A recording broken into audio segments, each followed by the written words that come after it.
Hi friends, ಎಲ್ರಿಗೂ ನಮಸ್ಕಾರ. Welcome back to my YouTube channel Chennu life Kannada logs. ಇವತ್ತಿನ ವಿಡಿಯೋದಲ್ಲಿ ಏನಪ್ಪ ಅಂದರೆ, ನಾನು ಲಾಸ್ಟ್ ಒಂದು ವಿಡಿಯೋ ಹಾಕಿದ್ನಲ್ವ, ಕಡಲೆ ಹಿಟ್ಟನ್ನು ಯೂಸ್ ಮಾಡಿ ಫೇಸ್ ಪ್ಯಾಕನ್ನು ಯಾವ ಥರ ಪ್ರಿಪೇರ್ ಮಾಡ್ಕೊಳ್ಳೋದು ಅಂತೇಳಿ. ಅದೇ ವಿಡಿಯೋ ಕೆಳಗಡೆ ಒಬ್ಬರು ಕಮೆಂಟ್ ಹಾಕಿದ್ದಾರೆ, ಹಸಿ ಕಡಲೆ ಹಿಟ್ಟು ಅಂದರೆ ಏನು ಅಂತೇಳಿ. ನನಗೆ ಅವರು ಕಮೆಂಟ್ ಹಾಕಿದಾಗೇ ಈ ಕನ್ಫ್ಯೂಷನ್ ನನಗೂ ಸ್ಟಾರ್ಟ್ ಆಯಿತು. ಅಂದರೆ ಕೆಲವೊಬ್ರಿಗೂ ಏನಪ್ಪ ಅಂದರೆ, ಕಡಲೆ ಬೀಜ ಅಂದ ತಕ್ಷಣ ಶೇಂಗಾ ಇರುತ್ತಲ್ಲ, ಅದಕ್ಕೂ ಕರೀತಾರೆ. ಹಂಗಾಗಿ ಮೇ ಬಿ ಅವರಿಗೆ ಕನ್ಫ್ಯೂಷನ್ ಆಗಿರ್ಬೋದು. ನಮ್ಮ ಕಡೆ ಏನಪ್ಪ ಅಂದರೆ, ಶೇಂಗಾ ಅಂತ ಕರಿತೀವಿ. ಇನ್ನು ಕಡಲೆಬೇಳೆ ಆಗಿರ್ಬೋದು, ಈ ಥರ ಇರುತ್ತಲ್ವ, ಅದಕ್ಕೆ ಕಡಲೆಬೇಳೆ ಅಂತೀವಿ. ಮತ್ತು ಅದು ಹಸಿ ಕಡಲೆಬೇಳೆ, ಆಮೇಲೆ ಇನ್ನೊಂದು ಅದು ಹುರಿದಿದ್ದಿರುತ್ತಲ್ವ, ಅದಕ್ಕೆ ಪುಟಾಣಿ ಅಂತ ಕರಿತೀವಿ. ಹಾಗಾಗಿ ಅವರಿಗೆ ಮೇ ಬಿ ಕನ್ಫ್ಯೂಷನ್ ಆಗಿರ್ಬೋದು. ಹಂಗಾಗಿ ಹಸಿ ಕಡಲೆ ಹಿಟ್ಟು ಅಂದರೆ ಏನು ಅಂತೇಳಿ ಕಮೆಂಟ್ ಹಾಕಿದ್ದಾರೆ. ಹಾಗಾಗಿ ಈ ವಿಡಿಯೋದಲ್ಲಿ ಅವರಿಗೆ ಕ್ಲಾರಿಟಿ ಕೊಡ್ತೀನಿ. ಹಸಿ ಕಡಲೆ ಹಿಟ್ಟು ಅಂತ ನಾನೇನು ಯೂಸ್ ಮಾಡಿದ್ದೀನಲ್ವ, ಅದಕ್ಕೇನಪ್ಪ ಅಂದರೆ, ನಾವು ಮನೆಯಲ್ಲೆಲ್ಲ ಯೂಸ್ ಮಾಡ್ತೀವಲ್ವ, ಬಜ್ಜಿಗಾಗಿರ್ಬೋದು, ಬೋಂಡ ಮಾಡೋದಕ್ಕಾಗಿರ್ಬೋದು, ಹಾಗೆ ಮೈಸೂರು ಪಾಕ ಏನು ಪ್ರಿಪೇರ್ ಮಾಡ್ತೀವಲ್ವ, ಅದಕ್ಕೆ ಯೂಸ್ ಮಾಡ್ತೀವಲ್ಲ, ಆ ಹಿಟ್ಟಿಗೆ ನಾವು ಹಸಿ ಕಡಲೆ ಹಿಟ್ಟು ಅಂತ ಹೇಳ್ತೀವಿ.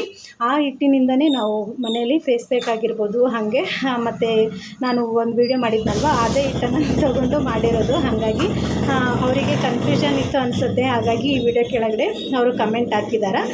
ಇನ್ನು ಇಂಗ್ಲೀಷ್ನಲ್ಲಿ ಹೇಳೋದಾದರೆ ಬೇಸನ್ ಅಂತೇಳಿ ಕರಿತೀವಿ. ಮೇ ಬಿ ನಿಮಗೆ ಕ್ಲಾರಿಟಿ ಸಿಕ್ಕಿರ್ಬೋದು. ನಾನು ಫುಲ್ಲು ಕಮೆಂಟಲ್ಲಿ ಎಕ್ಸ್ಪ್ಲೇನ್ ಮಾಡೋಕ್ಕಾಗಲಿಲ್ಲ.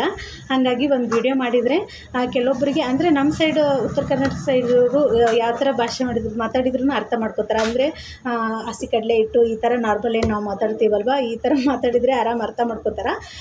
ಹಾಗಾಗಿ ಕೆಲವೊಬ್ಬರು ಏನು ಶೇಂಗಾ ಅಂತ ತಿಳ್ಕೊತಾರೆ ಅಂತ ಹೇಳಿದ್ನಲ್ವ, ಕಡಲೆಬೇಳೆ ಅಂತ ಕರೆದ್ರೆ, ಆಮೇಲೆ ಕಡಲೆ ಬೀಜ ಅಂತ ಕರೀತಾರೆ ಶೇಂಗಾ ಕಾಳಿಗೆ. ಹಾಗಾಗಿ ಅವ್ರಿಗೆ ಕನ್ಫ್ಯೂಷನ್ ಆಗಿರ್ಬೋದು. ಹಾಗಾಗಿ ಕಮೆಂಟ್ ಮಾಡಿದರು. ನೋಡಿ ಫ್ರೆಂಡ್ಸ್, ಇಲ್ಲೇನು ಇಮೇಜ್ ಅಟ್ಯಾಚ್ ಮಾಡಿದ್ದೀನಲ್ವ, ಇದೇ ಕಡಲೆಬೇಳೆ. ಇದರಿಂದ ಮಾಡಿರ್ತಕ್ಕಂಥ ಪೌಡರನ್ನೇ ಹಸಿ ಕಡಲೆ ಹಿಟ್ಟು ಅಂತೇಳಿ ನಾನು ವಿಡಿಯೋದಲ್ಲಿ ಹೇಳಿರೋದು. ಮತ್ತು ಏನಪ್ಪ ಇವರು ಫುಲ್ ಒಂದು ವಿಡಿಯೋನ ಮಾಡಿಬಿಟ್ಟಿದ್ದಾರೆ ಅವರೊಂದು ಕಮೆಂಟ್ಗೆ ಅಂತ ಅಂದ್ಕೋಬೇಡಿ. ಕೆಲವೊಬ್ಬರಿಗೆ ಕನ್ಫ್ಯೂಷನ್ ಇರುತ್ತಾ, ಹಾಗಾಗಿ ಕ್ಲಾರಿಟಿ ಕೊಡೋಣ ಅಂತೇಳಿ ಈ ವಿಡಿಯೋನ ಮಾಡ್ತಾಯಿದ್ದೀನಿ. ಯಾರಿಗೆಲ್ಲ ಈ ವಿಡಿಯೋ ಯೂಸ್ ಆಗೋದಿಲ್ವೋ ಅವರು ದಯವಿಟ್ಟು ಸ್ಕಿಪ್ ಮಾಡಿ. ಮತ್ತು ಇವರು ಇದನ್ನೇ ಒಂದು ವಿಡಿಯೋ ಮಾಡಿದ್ದಾರೆ ಅಂತೇಳಿ ಅಂದ್ಕೊಳ್ಳೋಕೆ ಹೋಗಬೇಡಿ. ಇದರಿಂದ ನಾವು ಅಡುಗೆಗೂ ಉಪಯೋಗ ಮಾಡ್ಬೋದು ಹಸಿ ಕಡಲೆ ಹಿಟ್ಟನ್ನು. ಹಾಗೆ ನಾವು ನಮ್ಮ ಒಂದು ಸ್ಕಿನ್ ಕೇರ್ ರುಟೀನಲ್ಲೂ ಸಹ ಈ ಹಸಿ ಕಡಲೆ ಹಿಟ್ಟನ್ನು ಯೂಸ್ ಮಾಡೋದ್ರಿಂದ ತುಂಬಾ ಬೆನಿಫಿಟ್ ಇದೆ. ಇವಾಗ ನಾನು ಈ ಒಂದು ಇಮೇಜ್ ಏನು ಅಟ್ಯಾಚ್ ಮಾಡಿದ್ನಲ್ವ, ಅದನ್ನು ನೋಡಿದರೆ ನಿಮಗೆ ಕ್ಲಾರಿಟಿಯಾಗಿ ಅರ್ಥ ಆಗುತ್ತೆ.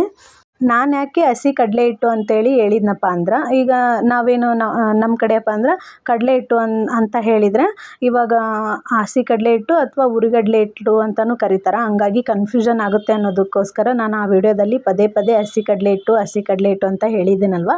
ಹಾಗಾಗಿ ಅವರು ಕಮೆಂಟ್ ಹಾಕಿದ್ದಾರೆ, ಹಸಿ ಕಡಲೆ ಹಿಟ್ಟು ಅಂದರೆ ಏನು ಅಂತೇಳಿ.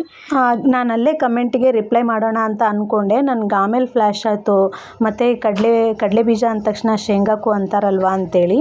ಹಾಗಾಗಿ ಒಂದು ವಿಡಿಯೋ ಮಾಡಿದರೆ ಎಲ್ರಿಗೂ, ಯಾರ್ಯಾರಿಗೆಲ್ಲ ಕನ್ಫ್ಯೂಷನ್ ಇರುತ್ತಲ್ವ, ಅವರಿಗೆ ಫುಲ್ಲು ಕ್ಲಾರಿಟಿ ಕೊಟ್ಟಂಗೆ ಆಗುತ್ತೆ ಅನ್ನೋದಕ್ಕೋಸ್ಕರ ನಾನು ಈ ವಿಡಿಯೋ ಮಾಡಿದ್ರಾಯ್ತು ಅಂತೇಳಿ ಫುಲ್ ಈ ಒಂದು ವಿಡಿಯೋನ ಮಾಡಿದೆ. ಈ ವಿಡಿಯೋ ಯಾರಿಗೆಲ್ಲ ಯೂಸ್ಫುಲ್ ಅನಿಸುತ್ತೋ ದಯವಿಟ್ಟು ಒಂದು ಲೈಕ್ ಮಾಡಿ. ಹಾಗೆ ಯಾರಿಗೆಲ್ಲ ಕನ್ಫ್ಯೂಷನ್ಸ್ ಇತ್ತು ಅವ್ರಿಗೆ ಕ್ಲಾರಿಟಿ ಸಿಕ್ತು ಅಂತ ಅಂದ್ಕೊಂಡಿದ್ದೀನಿ. ಇವತ್ತಿನ ವಿಡಿಯೋನ ನಾನು ಇಲ್ಲಿಗೆ ಮುಗಿಸ್ತಾ ಇದ್ದೀನಿ. ಈ ವಿಡಿಯೋ ನಿಮಗೆ ಸ್ವಲ್ಪನಾದರೂ ಇಷ್ಟ ಆದರೆ ಪ್ಲೀಸ್ ಒಂದು ಲೈಕ್ ಮಾಡಿ, ಹಾಗೆ ಶೇರ್ ಮಾಡಿ. ಮತ್ತೆ ಸಿಗೋಣ ನೆಕ್ಸ್ಟ್ ವಿಡಿಯೋದಲ್ಲಿ. ಎಲ್ರಿಗೂ ನಮಸ್ಕಾರ. Thank you for watching.